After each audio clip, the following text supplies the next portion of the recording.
코로나19가 급속히 확산되면서 경북 지역도 오늘부터 3주 동안 사회적 거리 두기 2단계가 실시됩니다. 유흥시설의 영업이 밤 11시까지만 가능하고 학원과 독서실, 실내 체육시설도 밤 9시 이후에는 문을 닫아야 합니다. 경주시 간포읍 일대 추진 중인 혁신원자력 연구단지 조성과 관련해 국비 90억 원이 확보돼 사업이 본격화될 것으로 기대됩니다. 여러분 안녕하십니까? 포항 MBC 뉴스입니다. 코로나19 확산세가 유례 없이 커지면서 지역에서도 오늘부터 사회적 거리 두기 2단계가 실시됩니다. 음식점과 실내 체육시설 등 대부분의 편의시설들이 밤 9시에서 11시 사이 영업을 끝내는 강도 높은 조치가 시행됩니다. 장미쁨 기자가 보도합니다. 최근 열흘 사이 지역의 코로나19 확진자는 경주와 포항에서 50여 명으로 급증했습니다. 이 가운데 감염 경로가 불명확한 경우가 많아 지역 내부에서 이른바 조용한 전파가 이루어지고 있을 가능성이 높아졌습니다.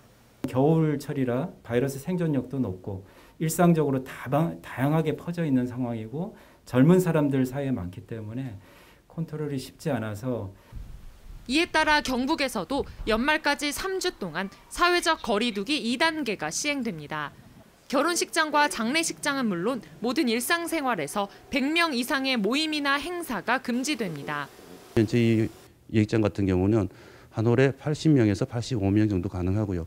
식당에는 저희들은 칸칸이 되어 있기 때문에 50명 미만으로 수용 인원은 100명이지만 50명 미만으로 하고 있고 노래 연습장과 클럽 등의 경우 오후 11시 이후 운영이 중단되고 카페와 음식점도 밤 11시 이후에는 영업장 내 운영이 불가능하고 포장 배달만 허용됩니다. 추석 전후에 많은 확진자가 발생했던 방문 판매 홍보관은 밤 9시까지만 운영이 가능합니다. 밀폐, 밀집 시설에는 가지 마시고 연말 연시를 맞아 각종 모임과 회식 그리고 타 지역 방문은 자제해 주시기 바랍니다. 경북도는 지역민의 불편과 경제활동 위축을 최소화하기 위해 일부 지침을 정부안보다 완화시켜 적용하고 있다며 개개인의 방역수칙 준수를 당부했습니다. MBC 뉴스 장미쁨입니다. 거리 두기 단계가 변경될 때마다 학교의 등교 기준도 바뀌죠. 오늘부터 초등학교와 중학교는 등교 인원이 전교생의 3분의 1로 제한되는데요. 올해 들어 11번째 등교 기준 변경입니다. 경증 환자가 입원하는 생활치료센터도 석 달여 만에 다시 문을 열었습니다. 홍석준 기자입니다. 안동의 한 중학교 1학년 교실이 텅 비었습니다. 거리 두기 단계가 강화되면서 3학년을 제외한 전교생이 원격 수업으로 전환된 겁니다. 수능 직전에는 3분의 2 등교, 수능이 있던 주는 전체 등교 금지, 이번 주는 다시 3분의 1만 등교. 보름 사이에 세 번째, 코로나 이후 11번째 등교 기준 변경에 올해 학사 일정 마무리에도 비상이 걸렸습니다. 21일 월요일부터 3일 동안 마지막 시험이 있기 때문에 2학년을 고려하지 않을 수가 없는 그러한 측면이 있어서 2학년을 조금 앞에 다음 주와 그 다음 주에 등교하는 수업으로. 경북교육청은 당초 초등학교와 중학교 전체의 전교생 3분의 1 등교를 권고했습니다. 그러나 일부 초등학교는 저학년의 기초학력 부진과 돌봄 공백이 심각하다고 보고 기존의 3분의 2 등교를 유지하기로 했습니다. 경증 환자를 치료하는 생활치료센터도 석 달여 만에 다시 문을 엽니다. 이미 두 차례 치료센터로 운영됐던 국학진흥원 인문정신연수원에 108병상이 마련됐고 경주에 추가로 280병상이 준비될 예정입니다. 이번엔 대구와 경북이 역할을 분담해서 중증 환자는 대구의 종합병원으로, 경증 환자는 경북의 생활치료센터로 각각 선별 이송됩니다. 이와 별도로 동국대 경주병원의 감염병 전담병원 기능은 더 강화됐습니다.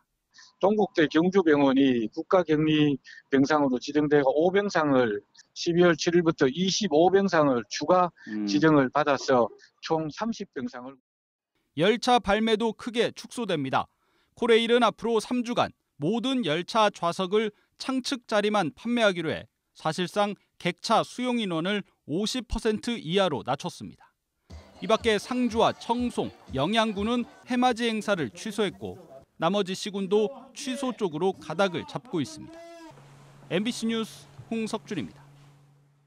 경주에서 오늘도 코로나19 확진자가 2명 발생하면서 누적 확진자는 133명입니다. 경주 132, 133번 확진자는 안강읍 식육점에서 기존 확진자와 음식을 먹고 차를 마신 밀접 접촉자로 파악됐습니다. 안강읍에서는 모두 8명의 확진자가 나왔으며 경주시는 이들의 동선과 접촉자를 조사하고 있습니다. 포항의 용한리 해변은 국내 서퍼들 사이에서 최고의 자연 파도를 만날 수 있는 곳으로 유명한데요. 지자체들은 해변 주변에 화장실과 샤워실 등 부대 시설을 마련해 포항을 서핑의 메카로 키울 계획입니다. 박상환 기자가 보도합니다. 보드 위의 서퍼들이 바다에 몸을 맡긴 채 파도를 기다리고 있습니다. 파도가 밀려오기 시작하면 재빠르게 보드에 올라타고 바다 위를 가로지르며 나아갑니다. 파도 위를 점프하고 순간적으로 방향 전환도 시도해 봅니다. 이곳 포항 용한리 해변은 겨울철 파도가 매우 좋아 서퍼들에게 파도 타기 명소로 알려져 있습니다. 여기 제가 다니는 웨이파크랑 파도가 살짝 비슷한데 웨이파크는 파도를 잘 밀어주고 여기도 파도가 잘 밀어줘요.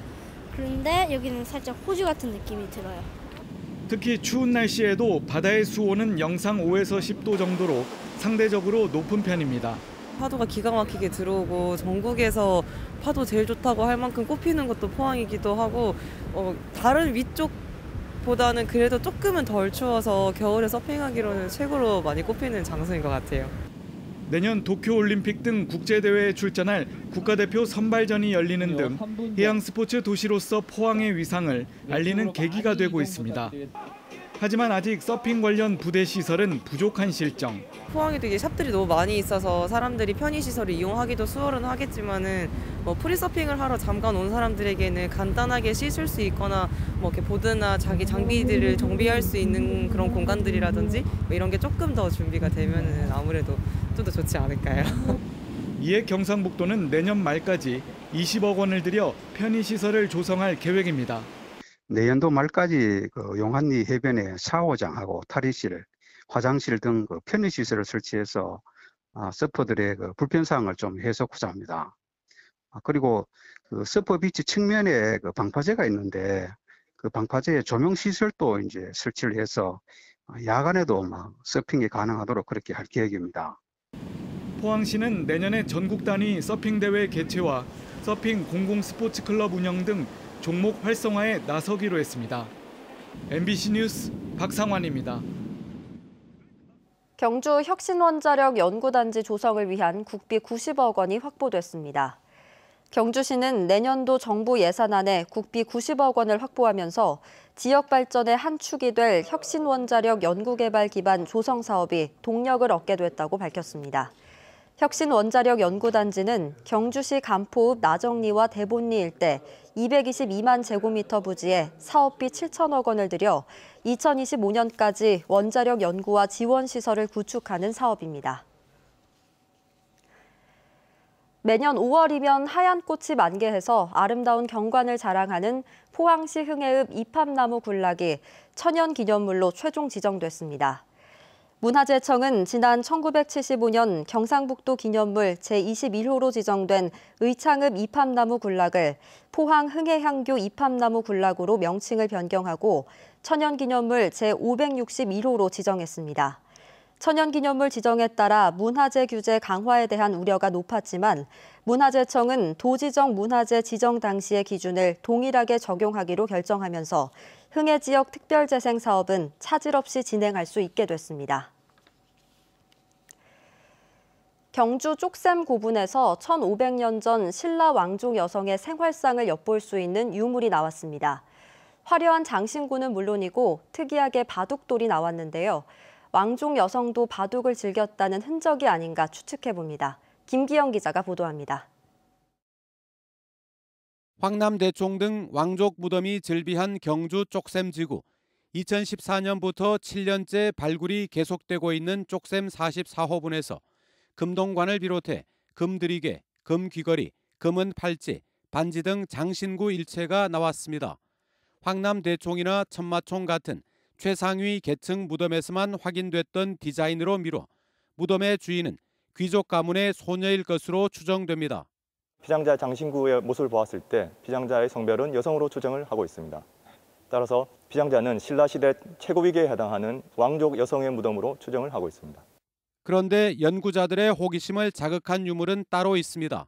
피장자의 발치 쪽에서 나온 바둑돌과 돌절구, 길쭉한 물방울 모양의 화려한 비단벌레 금동 장식입니다. 삼국유사에는 통일신라시대 효성왕이 바둑을 두었다는 기록은 있지만 여성이 바둑을 즐겼다는 유물은 이번이 처음입니다. 신라에는 이제 바둑을 잘 두는 사람이 많았다고 해서 사신이 왔다는 기록이 있는데 그 사신이 이제 신라 사람들과 이제 바둑을 실제로 겨루었다는 내용이 있습니다. 돌절구도 용도가 약용일 것으로 본다면 귀족 소녀가 사망하자 평소 즐겨하던 바둑알과 함께 부장한 게 아닌가 추측됩니다. 피장자가 평소에 허약하거나 또는 건강이 좋지 못한 상태였고 따라서 이 용도로 약 돌절구가 필요했기 때문에 죽음 이후의 세계에서도 사용할 수 있도록 하는. 신라시대 대표 묘제인 적석 목곽분, 즉 돌무지 덧널 무덤의 장법이나 장례에 관한 중요 자료인 쪽샘지구 44호부는 경주를 찾는 관광객과 시민들에게 조만간 공개됩니다. MBC 뉴스 김기영입니다. 민주노총 경북지역본부는 오늘 고용노동부 포항지청 앞에서 기자회견을 열고 노동법 개정안을 규탄했습니다. 이번 개정안은 직장 점거를 금지하고 산별 노조의 연대 지원 활동을 제약하는 등 교섭권과 단체 행동권, 단결권을 침해하는 악법이라고 주장했습니다. 또 국회가 추진 중인 탄력근로제 확대를 위한 근로기준법 개정안에 대해서도 논의를 즉각 중단하라며 전태일 3법 제정을 촉구했습니다. 민주노총 설린대학교 지부가 오늘 총파업에 들어갔습니다. 설린대 지부는 단체 교섭이 결렬되고 10여 년 동안 임금이 동결되는 등 열악한 근무 환경을 해소하기 위해 파업을 결정했습니다. 이들은 또 팀장 직책에 있는 조합원을 특별한 이유 없이 팀원으로 발령내는 등 부당 노동 행위를 한 학교 경영진을 노동부에 고발했다고 밝혔습니다. 경주시가 내년 1월부터 공무를 수행하다 시민 피해가 발생하면 최대 2억 원까지 보상하는 공적 보험 가입을 추진합니다. 행정종합배상공제는 공무원들의 적극적이고 능동적인 업무 추진 환경을 마련하고 시민들에게는 적절한 피해 보상을 위한 일종의 공적 보험으로 안동과 경산 등 경북 15개 지자체가 이 보험에 가입했습니다. 보험 대상은 공익직불제 신청 명단 누락과 예초 작업 중 주변 차량 파손, 공시지가 착오 공시, 건축 허가 후 잘못된 공사 중지, 보건소의 의료 과실로 인한 손해 등입니다. 종일 쌀쌀한 날씨가 이어지고 있습니다. 내일 아침은 오늘보다 더 강한 추위가 예상돼서 옷차림에 신경 쓰셔야겠습니다. 조주경 기상캐스터입니다. 종일 공기가 차갑습니다. 오늘 포항의 낮 최고 기온은 8.1도 선에 머무르면서 쌀쌀했는데요. 북서쪽에서 찬 공기가 밀려오면서 한낮에도 기온의 오름세가 주춤한 겁니다. 추위는 내일 아침까지 이어지다가 낮부터는 온화한 바람이 유입되면서 평년 수준까지 올라서겠습니다. 동해안 지역에서는 12일째 건조특보가 이어지고 있습니다. 계속해서 불씨 관리 잘해주시고요. 물도 자주 섭취해주시면 좋겠습니다. 이어서 자세한 지역별 날씨 보시면 내일 경북 동해안의 하늘 자체는 맑겠습니다. 아침 기온은 영하 4도에서 영하 1도로 시작하겠고요. 한낮에는 10도에서 11도까지 오르면서 일교차가 10도 이상 크게 벌어지겠습니다. 울릉도와 독도의 하늘은 구름의 양이 많겠습니다. 아침 기온은 울릉도 4도, 독도 7도로 시작하겠고요. 한낮에는 10도에서 11도가 예상됩니다. 동해 중부 해상에서는 내일 비가 내리는 곳이 있겠습니다. 바다의 물결은 동해 전해상에서 최고 2m까지 비교적 잔잔하게 일겠습니다. 내일 낮부터는 다시 기온이 오름세를 보이겠습니다. 날씨였습니다.